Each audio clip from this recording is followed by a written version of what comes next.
Je te donne deux choix. Payer ta maison le plus rapidement possible ou prendre ton temps. Quel des deux tu choisirais? J'ai un exemple pour toi de quelqu'un qui m'a écouté. La première chose qu'il a fait, c'est qu'il m'a téléphoné.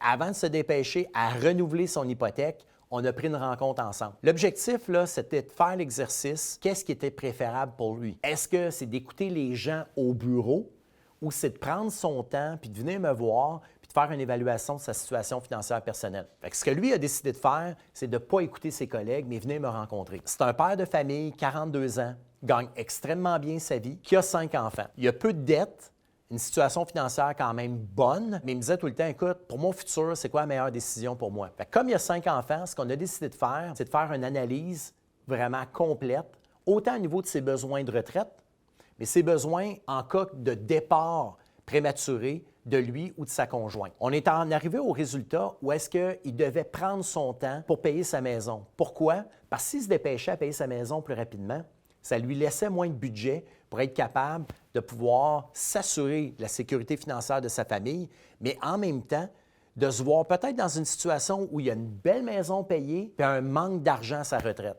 C'est fatigant d'être obligé de vendre sa maison à 75 ans parce que je me suis dépêché à payer ma maison, mais je n'ai pas tenu compte des avantages fiscaux que le gouvernement nous offre.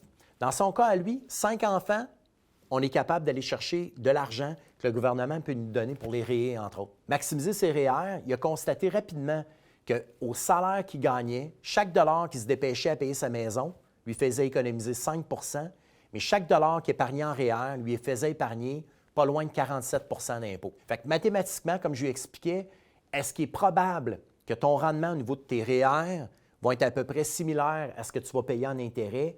Il m'a dit oui.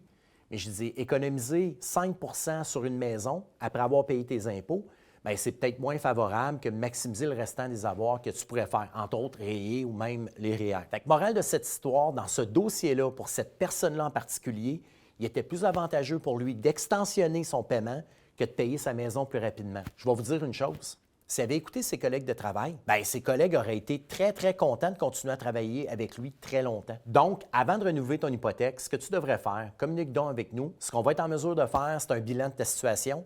On va évaluer si c'est mieux l'option 1, payer ta maison plus rapidement, ou l'option 2, être capable de maximiser tout ce qui est autour de toi.